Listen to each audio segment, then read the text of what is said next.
Akasbani Imphal Ngangbam Nganthoi na pau pajari.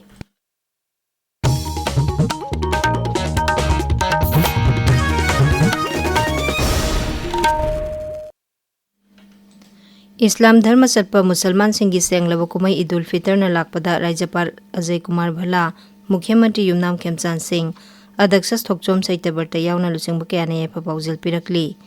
Rajapal Ajay Kumar Bhala gi paujil dahai Ramadan gi matamda kathokpa isana isabu masak taksaba ngakpi heiba amadi silina oibagi mari edu sagatpa haibasina para oiraga afaba khunai ama punna senggot minarasi. Mukhyamantri Yumnam Khemchan Singh gi paujil dahai kumai asina mipum khudingmak pu phattaba wakhal wahai amadi thabaktagi lapna leinaraba pungning thogatpaga loinana afaba miyoi ama oihnabagi pandam thamli. Adaksa Thokchom Saitabartana numit asina lakpada Manipurgi miyamda maru oina Islam dharma satpa miyoisingda yaifa paujil piri. Magna hai Idul Fitr na lakpada raija sida tangdu leitaba nungaiba amadi nungsi chanaba purakpa oirasanu. Numit asina lakpada MLA Singh Kongkham Robindro Singh, Thaunaujam Basanta Kumaram Sung Sheikh Nurul Hasan asu yaifa paujil pirakli.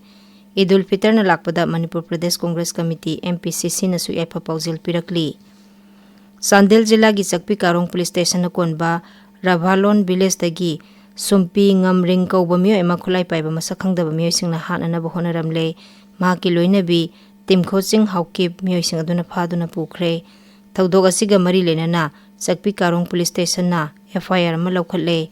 FIR adugi matung ina ngrang numidang pung 8 makhairom taba adwaida khulai paiba miyoi mangarom registration number thadaba car amada laklaga Sumpi Ngamrengi yumda aki akhang piramki amadi pistol sizinaduna mahakpu hananaba honaramki. Tungda mahaki loinabibu miyoising aduna faraga pukhi. Mahakpu pukhiba matamda Saluk Village tamna nongmai round kya kapthoklamki. Raija sigi tongan bazila singi mafam kharada ngasidagi hauduna lakliba numit marini asida nong churaba yai haina Met Department na hairi. Tamenglong Senapati Imphal West Imphal East Jiribam None amasung Churachandpurda khagarauga loinana maya oirappa changda nong churaba yai. Imphal West Jillagi Sega Road Takhelambam lekaida nauna saba Sri Sri Radha Govinda Pau ngasi MLA RK Imona Sangakre. Thaurumaduda MLA na mandir asi miyamgidamakta sabani amadi masina afaba nungaiba purakpa oirasanu haina apil tauki. Assam Rifles na ngasi Kamjong Jillagi Yesom Village da water tank ani khusinakre. Liter lising ahum chanba water tank adu khul adugi miyamna thengnariba ising phangdabagi awaba adugi yenglaga Assam Rifles na khusinakhibani. Amaromda Assam Rifles na Kakching Jillagi Sugnuda Powerloom Unit ama amadi Handloom Weaving Unit ama sangakre. Operation Sadbabnagi manung chana manung hanjina leiba mafamsingda sel thumgi lamda mateng oinanaba Assam Rifles na sigumba thorang asi paikhalakpani haina IGAR South na thokpa cherolamada hairi.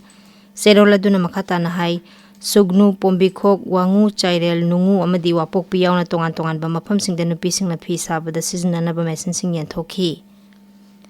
All Manipur Students Union MSU na sinduna Realize to Save the Indigenous Peoples of Manipur haiba hiramda ngasi Wangkhai High School da academic campaign ama pangthokre. Thauramasi Thabum ama chupna pangthokliba 46 suba mikap thokpa Thabum tharongi manungchana pangthokpani. Campaign aduda akhang haisingna wangangki. 33 by 11 kV Imphal Powerhouse Substation dagi lakpa 11 kV Secretariat feeder asi hayang ayuk pung 9 dagi pung 13 phawa maymutgani. IC line asigi akoibada uwa songjilagliba sina maram oiduna mai tharoidaba sida CM Banglo Lok Bhavan Babupara amasung Governor Road ki consumer singna hariba matam sida mai phangloi hairi. Anal Landrun Tangpi Anal Naga Students Union Imphal branch na sinduna ngasi Sandel District Hospital da voluntary blood donation camp ama pangthokre. Royal Riders Sandel ga khusam nana sinba tharomdu da miyoi humpatara na ipki.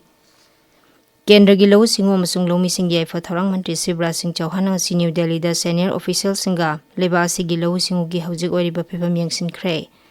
Mifam aduda raija kayada matam chadana nongchuba amasung len tabana mahi marong manghalliba singgi matangda kupna khanakhi. Sri Chauhan hai lomi singda kaya yamna amangta thokhrabagi haibadu khudakta thijinduna matik chaba thabak laukhanaba mari lenaba singda pautak pikre. Mantri na hai Lebasi ki tongan ba mafam singda lakliba kalen lorokta pothok marang kaina puthokpa ngamnaba regional conference kaya pangthoktuna thaurang ya thoknaba su khanari pauloi jare.